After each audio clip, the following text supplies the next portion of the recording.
Bonjour à tous, je suis très heureuse de vous retrouver dans cette série de 3 ateliers concernant la demande d'autorisation d'instruction en famille et plus spécifiquement la rédaction du projet éducatif.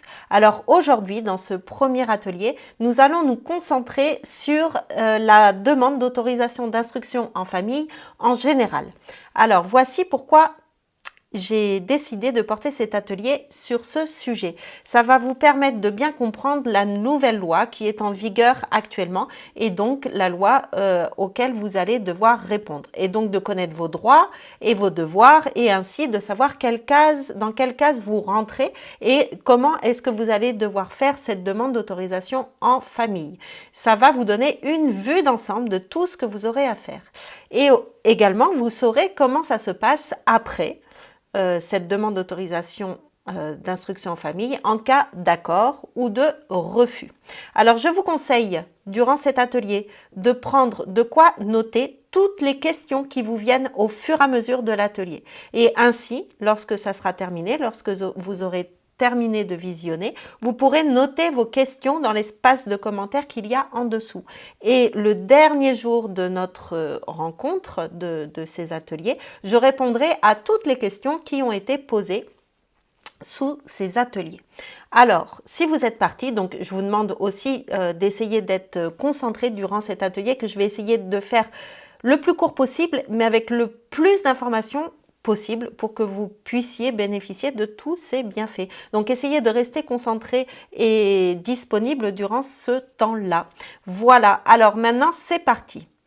Alors, depuis 2022, il y a la nouvelle loi qui est passée. Avant, on était obligé nous devions juste faire une déclaration d'instruction en famille. Maintenant, depuis 2022, ça a changé et nous devons demander l'autorisation au préalable pour faire l'instruction à nos enfants. Et durant 2 ans, il y avait une dérogation. Donc, les familles qui étaient déjà en instruction en famille avant l'année 2022 pouvaient bénéficier de cette dérogation d'autorisation de plein droit durant 2 ans. Toutes les familles, maintenant, sont à la même enseigne et doivent faire une demande d'autorisation d'instruction en famille.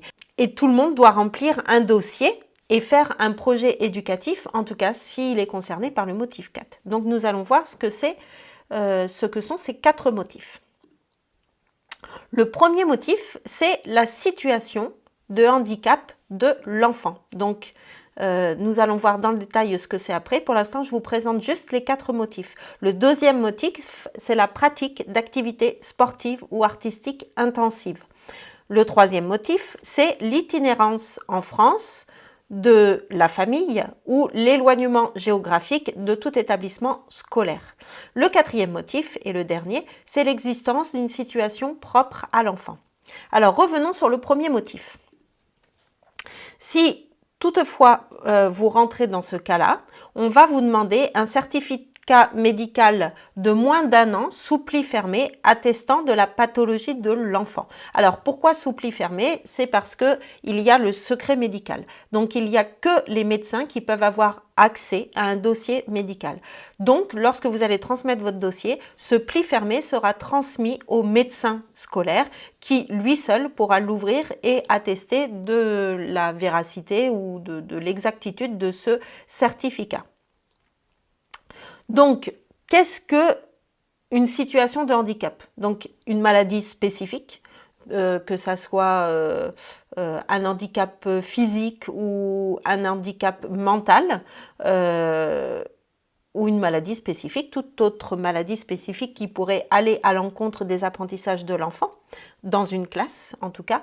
Donc tout ce qui est neuroatypie, style dyslexie, troubles déficitaires de l'attention ou troubles du comportement, etc., ne rentre pas dans cette case-là, puisque maintenant avec l'inclusion de l'école, il paraît que ces enfants sont les bienvenus et sont totalement pris en charge dans le cadre scolaire.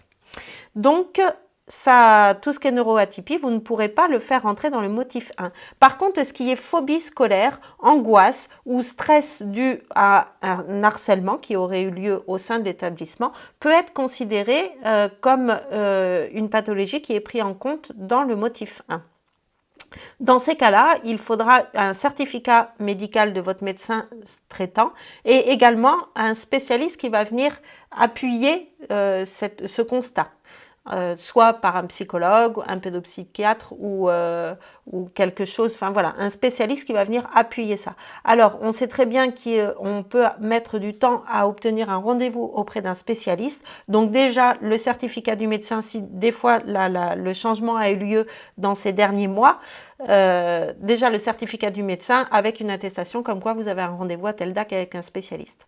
Et si des fois vous avez un doute sur le fait que votre dossier passe pour le motif 1 ou pour le motif 4, je vous conseille d'envoyer deux demandes, deux dossiers, en précisant lequel des deux motifs vous préféreriez voir accepté.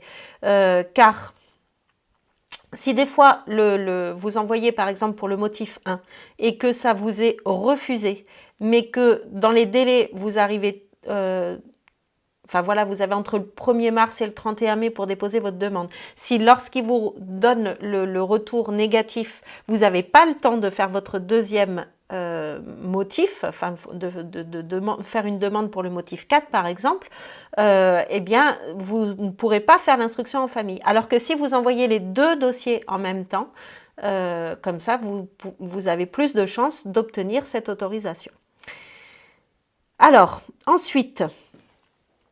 Vous pouvez aussi, pour le motif 1, envoyer un certificat médical prévu par l'article R142-26 du Code de l'action sociale des familles, donc c'est le CERFA numéro 15695, ou les décisions relatives à l'instruction de l'enfant de la Commission des droits et de l'autonomie des personnes handicapées.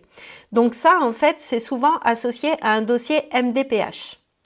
Donc le souci avec ça, c'est que on peut avoir, comme je vous le disais, mettre du temps à obtenir un rendez-vous avec un spécialiste. Donc le moment où on fait la demande, on n'a peut-être pas encore toutes ces pièces-là. Et l'autre souci, c'est le respect du secret médical et du choix du médecin jugeant de la validité du certificat. Parce que du coup, le médecin scolaire, on ne le choisit pas. Alors, passons maintenant au deuxième motif, pratique d'activités sportives ou artistiques intensives. Dans ces cas-là, vous devrez fournir une attestation d'inscription auprès d'un organisme sportif ou artistique. Alors, le problème, donc je vous mets à chaque fois les problèmes qui sont associés à ça en orange. Comment obtenir ces documents entre le 1er mars et le 31 mai de l'année scolaire précédente, puisque cette demande d'autorisation doit être faite entre ces deux dates-là. Donc parfois, pour une rentrée en septembre, on n'a pas encore l'attestation d'inscription. Et un autre souci, c'est que si les parents décident, s'ils ont des compétences sportives ou artistiques, et qu'ils décident d'entraîner eux-mêmes leur enfant, comment est-ce qu'on le prouve? Voilà.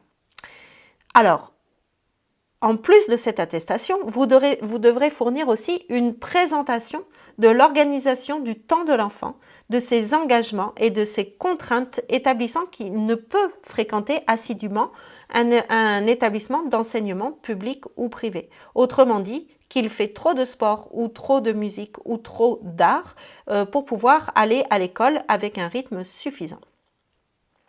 Troisième motif, l'itinérance en France de la famille ou l'éloignement géographique d'un établissement scolaire. Alors dans ces cas-là, vous devez fournir toutes les pièces qui justifient l'impossibilité pour l'enfant de fréquenter assez souvent un établissement scolaire en raison de l'itinérance de ses parents en tout cas. Et on demande à ce que ce soit en France et surtout à ce que ce soit justifié par le travail des parents. En tout cas, ça, ce n'est pas marqué dans la loi, mais de façon... c'est ce qui s'est vu faire les années précédentes, où on demande à ce que ça soit justifié par le travail. Donc, c'est pas toujours évident lorsqu'on est itinérant d'avoir des contrats de travail avant. Comme par exemple, moi, mon métier de berger, si je voulais le faire toute l'année, je pourrais, mais en me déplaçant en France. Seulement, je n'aurai pas mes contrats de travail avant, puisque je change d'employeur en fonction de la saison. Donc ça, c'est un exemple, mais il y en a plein d'autres comme ça. Et ensuite, ça va aussi à l'encontre de la loi concernant la liberté de circulation. Parce que si on bouge en France régulièrement, on est itinérant par choix et non pas par devoirs en fonction du travail, personne ne peut nous empêcher en fait de changer d'endroit tous les 15 jours. Mais par contre, ils vont nous dire qu'ils peuvent refuser notre demande, alors qu'il y a une loi qui montre qu'on a le droit de voyager en France. Et la preuve est, pour les gens du voyage. Les gens du voyage qui sont pas sédentarisés et qui bougent régulièrement, ils demandent l'autorisation à personne. Voilà. Pour les itinérances à l'étranger, si vous dépassez un certain temps, je crois que c'est 6 mois, vous n'avez pas de demande à faire. Voilà, vous n'avez pas besoin de faire une demande d'autorisation. Vous déclarez à l'école juste que vous partez à l'étranger et ils vous rayent des listes. Et vous n'avez pas de demande, pas de contrôle pédagogique, etc. Et plus de CAF non plus d'ailleurs. Et ensuite, vous devez également fournir toutes les pièces pour le deuxième cas si vous n'êtes pas itinérant mais loin d'un lieu où l'enseignement peut être donné, loin d'un établissement scolaire, vous devez fournir toutes les pièces qui établissent votre éloignement géographique. Seulement le souci, c'est qu'il n'y a aucun texte de loi qui ne définit l'éloignement géographique en termes de distance, de temps et de non-ramassage scolaire. Voyons maintenant le 4e motif. Existence d'une situation propre à l'enfant. Alors, par définition, la situation propre, chaque enfant a une situation qui lui est propre. Donc, c'est un peu le motif fourre-tout, où si vous ne correspondez pas ni au motif 1, ni au motif 2, ni au motif 3, vous correspondez forcément au motif 4. Le tout va être de le montrer, de le démontrer, de le prouver. Alors, si toutefois vous appartenez au motif 4 et que vous décidez de faire votre demande en fonction de ce 4e motif, il va falloir fournir une présentation écrite d'un projet éducatif qui comporte des éléments essentiels de l'enseignement et de la pédagogie adaptés aux capacités et au rythme d'apprentissage de l'enfant. Vu qu'en fait on va définir une situation propre à l'enfant, tout doit être adapté à ses capacités d'apprentissage et de son rythme. Voilà.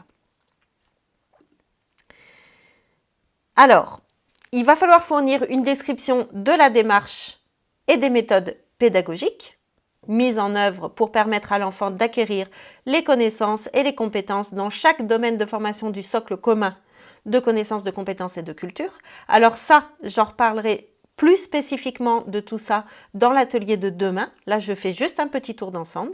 Il va falloir également fournir des ressources et des supports éducatifs que vous souhaitez utiliser, et également un emploi du temps, le rythme et la durée des activités.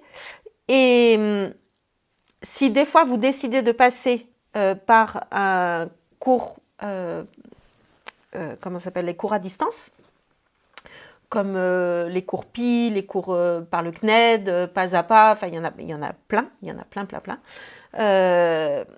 il va falloir fournir la description et la teneur de la contribution de cet organisme qui va instruire l'enfant, qui va fournir en tout cas la matière pour instruire l'enfant.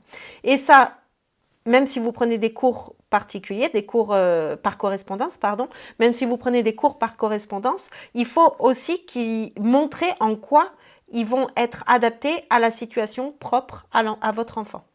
Donc, ce que va vous fournir les cours par correspondance, le projet fourni par les cours par correspondance, ne remplace absolument pas le projet éducatif que vous devez fournir. Le fil conducteur de ce projet éducatif, je le redis, va être la situation propre à l'enfant. Le souci avec ça, c'est que le projet éducatif va quelque part à l'encontre de la liberté des choix pédagogiques. Suivant les choix que vous aurez faits, il sera impossible de donner un emploi du temps, comme par exemple si vous vous basez sur la pédagogie de projet ou les apprentissages autonomes, donc l'unschooling, et du coup vous ne pouvez pas donner ni de rythme pour chaque activité, ni un emploi du temps précis. Voilà.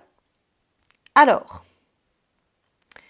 en plus de ce projet éducatif, vous devrez aussi fournir toutes les pièces qui seront utiles et qui justifieront de la disponibilité de ou des parents qui vont être en charge, enfin des personnes, pas des parents forcément, mais des personnes qui vont être en charge d'instruire votre enfant.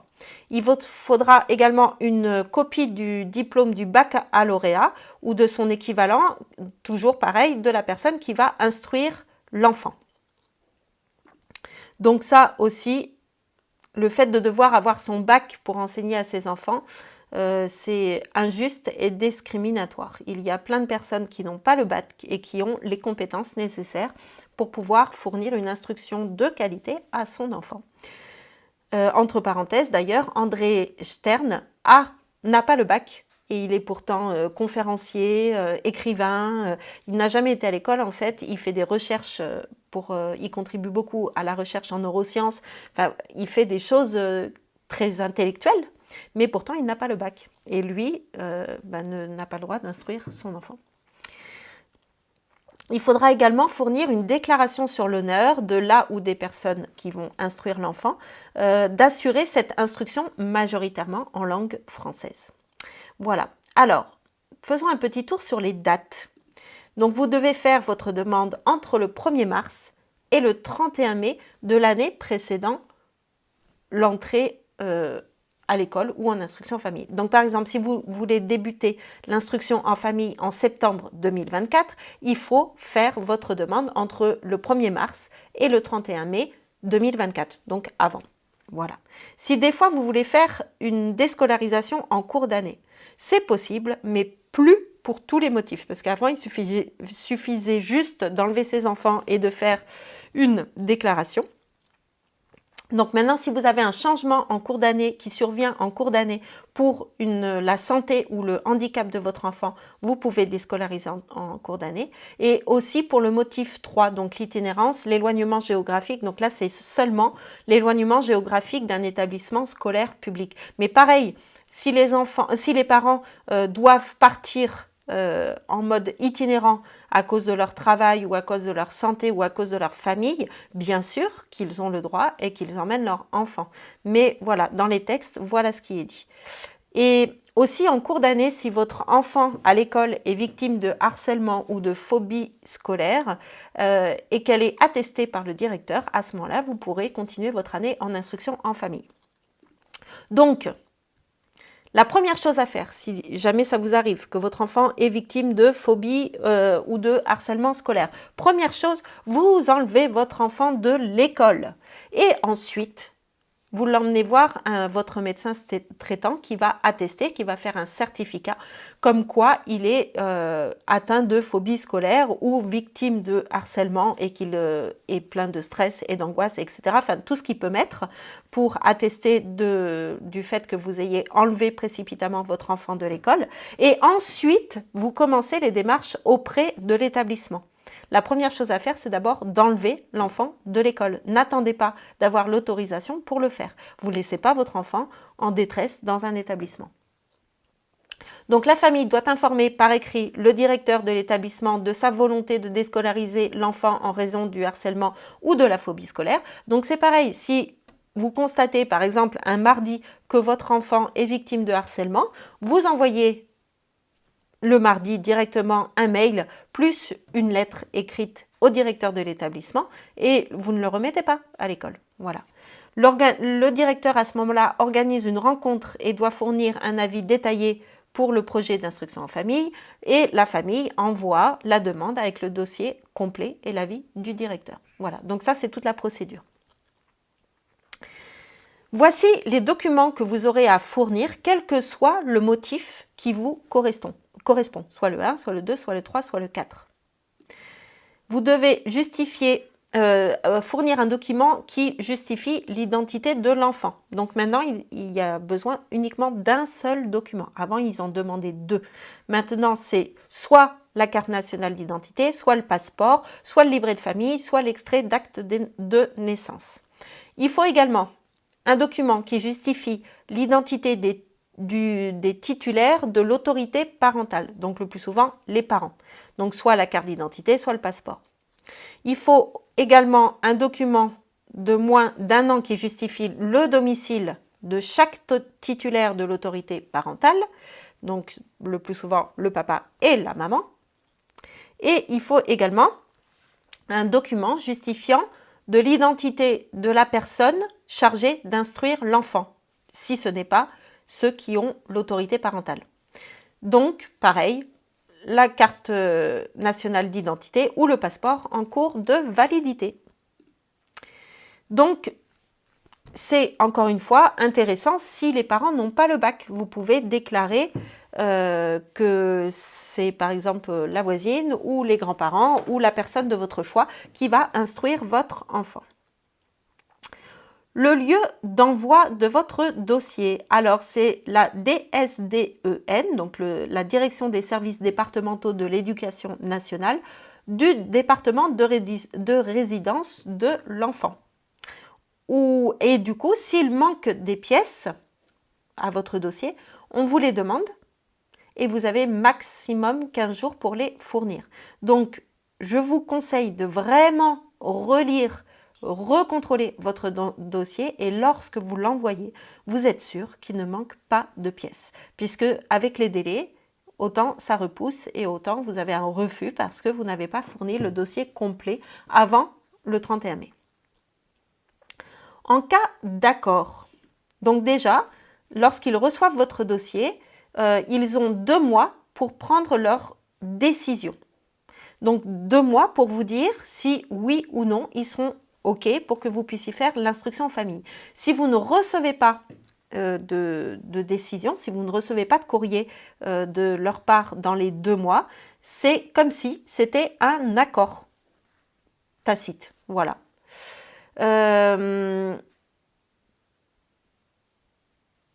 Et du coup, une fois que vous avez votre accord, vous faites votre année, vous essayez de mettre les choix, de mettre en place les choix que vous avez décrits dans votre projet éducatif, et sachant que tout n'est pas obligé de fonctionner. En fait, c'est un projet, comme son nom l'indique, le projet éducatif, c'est un projet. Donc, il y a des choses que vous allez essayer et qui ne vont pas fonctionner. Vous avez le droit de changer, de rectifier, etc., de faire autre chose, d'apporter des choses en plus, de faire des choses en moins. Bref, de faire à votre sauce en fonction de ce que vous aurez observé avec votre enfant. Vous pouvez également, une fois que vous avez votre accord, prendre un temps pour vous renseigner sur les différentes pédagogies, sur le fait aussi d'observer votre enfant, de savoir de quelle façon il apprend, qu'est-ce qui va être le mieux pour lui. Puisque là, on est au mois de février, que les demandes vont être à envoyer dans les 2 mois et que ce laps de temps est trop court pour vraiment se former, se renseigner, se lancer dans une pédagogie. Vous pouvez avoir des préférences, se dire « Ah ben ça, je pense que ça nous correspondrait mieux » en ayant un petit tour d'ensemble, d'horizon des différentes pédagogies, de ce qui se fait, etc. Donc là, ça va être un peu de l'intuition, de se dire « Bon, bah ok, on va se lancer dans ça ». Si vous n'avez jamais fait en tout cas l'instruction en famille, ok, on va se lancer dans ça. Et une fois que vous avez votre accord, prenez le temps de vraiment vous pencher sur une pédagogie ou sur une autre en particulier, de faire des choix, de prendre un petit bout ici, un petit bout là, et de faire tout ça à votre sauce en fonction, 1, de votre disponibilité à vous, 2, du profil de votre enfant, 3, des pédagogies qui vous attirent et de ce que vous allez observer et de ce que vous allez pouvoir mettre en place, et aussi en fonction de votre budget, puisque toutes les pédagogies n'ont pas le même coût à mettre en place. Donc tout ça, c'est des choses qui vont se voir après, une fois que vous avez votre accord. Puisque là, le projet, ça ne va pas être le moment de faire tout ça de front, sinon vous allez vous noyer. Pour l'instant, on va faire un projet qui va être vraiment centré sur « je veux avoir l'accord » pour pouvoir faire l'instruction en famille. Et ensuite, on se renseigne sur exactement ce qu'on va faire, comment on va le faire, nanana, nanana, nanana, voilà. Et lorsque vous aurez votre accord, vous aurez commencé votre vie d'IEF, etc., vous aurez dans l'année un contrôle pédagogique. Donc le contrôle pédagogique, vous allez recevoir une convocation. Enfin ça c'est pareil, on en reparlera plus tard, c'est pas le moment. Mais ce contrôle pédagogique, il sera là pour voir où en est l'enfant, s'il a progressé, etc. Mais vous allez pouvoir, durant ce contrôle, vraiment expliquer bah, ok, j'ai dit ça dans mon projet, mais en fait, j'ai remarqué que ça fonctionne mieux, donc on s'est plutôt dirigé vers ça. Enfin voilà, ça va être des moments d'échange aussi, de dire, bon ben voilà, mon projet là, pour l'année prochaine, je le ferai plutôt dans cette orientation-là. Ça va pas être un contrôle pour voir si vraiment vous avez respecté votre projet éducatif à la lettre. Ce n'est pas le but. En fait, le but ici, c'est de voir que vous êtes conscient que votre enfant a une situation qui lui est propre et que l'enseignement doit être relié, l'instruction doit être reliée à la façon de fonctionner de votre enfant, à son rythme, etc. Enfin voilà, que vous ayez cette conscience de pédagogue et que vous allez tout mettre en œuvre pour satisfaire le bien-être de votre enfant. Si vraiment on prend les choses au pied de la lettre, on pourrait se dire que c'est quelque chose de positif. Et alors, on va se le dire comme ça, plutôt que de se mettre en opposition comme j'ai pu le faire, de dire c'est absolument inconcevable qu'on nous demande l'autorisation, voilà. Donc moi j'ai été vraiment là-dedans et je le suis encore, mais là ça y est, c'est bon, on doit faire ce projet éducatif, donc on se met dans l'énergie de faisons les choses pour que ça soit au mieux pour tout le monde et pour qu'on obtienne cette autorisation. Donc, en cas de refus, je vous fais vite fait un petit topo. Si jamais c'est votre cas, vous pourrez revisionner cette vidéo et voir ce que vous avez à faire. Donc, c'est un peu imbuvable. Donc, 15 jours après que vous ayez reçu votre refus, vous avez 15 jours pour effectuer un recours devant la commission par le biais d'un RAPO. Donc, qu'est-ce que c'est qu'un RAPO? C'est un rapport administratif préalable obligatoire. Ce recours est obligatoire avant de pouvoir passer à autre chose et de saisir le tribunal administratif. C'est la première chose à faire. Donc, la commission de recours, elle est constituée de 4 membres. Un inspecteur d'éducation nationale, un inspecteur académique, un inspecteur pédagogique régional, un médecin scolaire ou alors un conseiller technique du service social. Enfin, voilà, du coup, tous ces membres de cette commission appartiennent à l'éducation nationale, qui sont donc juges et parties. Mais on est obligé de passer par ce RAPO pour ensuite, si jamais il y a encore un refus, aller plus loin et saisir le tribunal administratif. Alors, qui est-ce qui préside la commission? C'est le recteur ou son représentant. La commission doit se réunir dans un délai d'1 mois suivant la réception du RAPO. Donc, en tout, ça fait maximum 1 mois et demi pour qu'il y ait, entre le moment où vous devez déposer, où vous avez votre refus et le moment où la commission se réunit, il y a 1 mois et demi. Et ils ont à ce moment-là 5 jours pour communiquer leur rapport, leur décision à la famille. Donc là je le redis, hein, c'est pas grave, il est obligatoire de saisir la commission par le biais d'un RAPO avant de pouvoir contester la décision devant les juridictions administratives. Donc les juridictions administratives, c'est eux qui jugent les litiges entre les particuliers et les administrations. Donc là, du coup, on sortira de l'éducation nationale comme seul juge. Par contre, effectivement, ça coûte de l'argent.